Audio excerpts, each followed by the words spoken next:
Well, for those of you that flew over this holiday weekend, you are well aware travel is back big time. Official TSA numbers show nearly 500,000 more air travelers this time of year than just a year ago, and just a fraction off of pre-pandemic levels despite massive inflation at a 40-year high.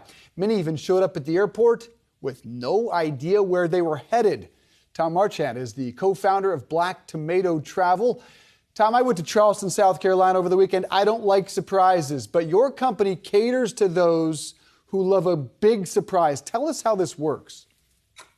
Yeah, I mean, we cater to people looking for exceptional travel experiences, and we have a service called Get Lost, where we literally get people lost and help them explore their way out of wildernesses. It started a few years ago where we saw people coming to us saying, look, I'm looking for a challenge.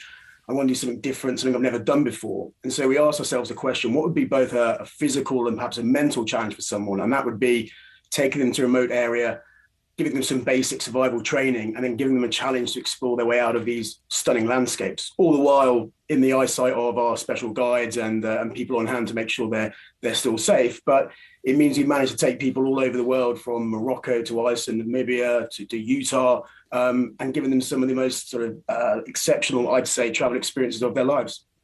Tom, that sounds like a very, very intense trip, especially for people who might not be necessarily expecting it. I'm curious, have you ever gotten pushback from some of your users? Maybe they weren't looking to be that active, or they didn't want to go to the particular destination that you guys picked out for them. And how do you handle that?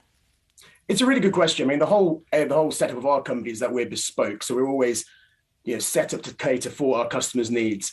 But one person's fitness, say, or appetite for adventure is very different to another. So it's our job to really understand just what they're looking for and have honest and candid conversations with them. That's the only way you're going to get a good trip. So perhaps if sometimes someone might sound quite ambitious, we'll ask them a few questions just to understand if they really are that ambitious, and then we'll work with them to give them the trip that they deserve and will remember forever. How much does it cost, and how many people are you seeing doing this? Is it growing? It really is growing. I mean, the cost varies from low 10,000s to, depending on where you're going in the world, for how long, with how many people, to the over six figures.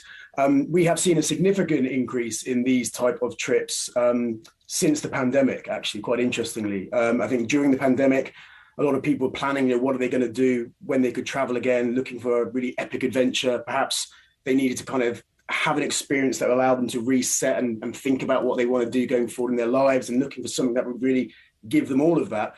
And yeah, we've seen a spike in about 30% on bookings, and inquiries are up 80%, and we're seeing the trend get picked up in the travel industry all over the world. So we think it's a type of travel that will appeal and continue to appeal. By all means, it's not the only type of travel that people take or that we offer, I should add, but it certainly caters to the sense of adventure, the sense of spirit, and the sense of doing something different that I think during COVID, when we were so frustratingly locked down, people often daydreamed about and have decided to kind of take action and actually bring that to life.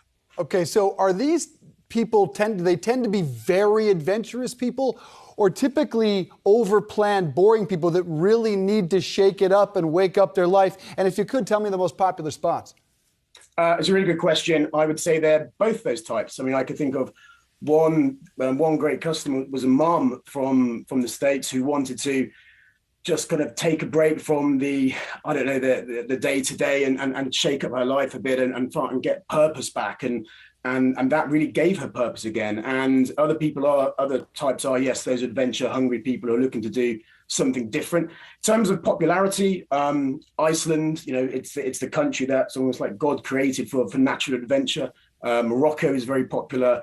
In the US, we're doing these kinds of adventures in areas such as Utah and New Mexico, and then down into Southern Africa as well. The areas like Namibia have the most beautiful and striking landscapes to which to take these adventures within. Tom, we've been talking a lot about inflation, higher gas prices. Obviously, that has an impact on air travel. How has inflation impacted your business at all? Are you raising rates? And I guess, how do you see that playing out over the next couple of months as the White House and the Fed works to get inflation under control? It's a really good question. I think at the moment we haven't seen it impacting our business.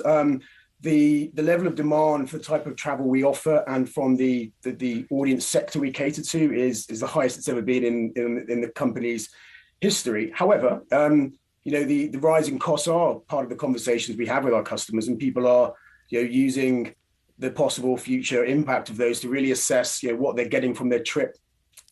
Is it real value, which is a key thing for us, but really proving that every dollar spent is a dollar well spent. But at the moment, I think a lot of people during the pandemic, we're seeing kind of recalibrated what they wanted to do with their travel lives. And we are seeing them move more of their spend into that area, perhaps over other areas. So it's not something that we can ignore, and we are very aware of the potential impact. But at the moment, demand has never been higher, and we're trying to cater for that, but still obviously throughout all of it, deliver great value. Because of that demand that you mentioned, that Shauna mentioned, that we've seen thousands of flights canceled just over the weekend. There's a reported shortage of pilots in this country of more than 12,000. How is that impacting the entire industry?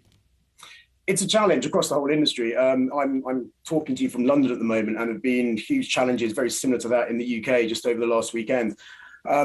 We're seeing it in hospitality. I think, not to keep going back to COVID, because it's great that we're moving forward, but one of the challenges being a lot of people left the travel industry because there were redundancies, because there wasn't the business. The travel sector actually kind of stopped for a while.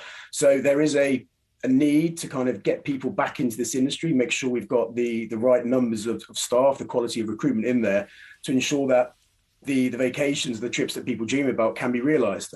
So I think it's going to be, it'll be challenging. I think it's definitely fixable, but I think what we're starting to see is these massive surges back where people can travel again and want to travel again.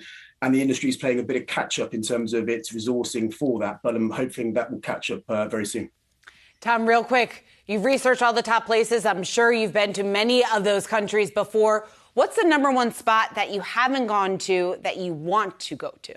Oh, gosh, that's a good question. Right now, it's probably Chile, the Atacama Desert. I love just remote landscapes and the chance to explore them where it feels like you're the only person on the planet there. I think it's probably a bit of an antidote to the busy, crazy, hectic day-to-day lives we lead. So that's top of my list. But given the job I have, that list tends to change every week. So, but right now, that's where I'd like to be.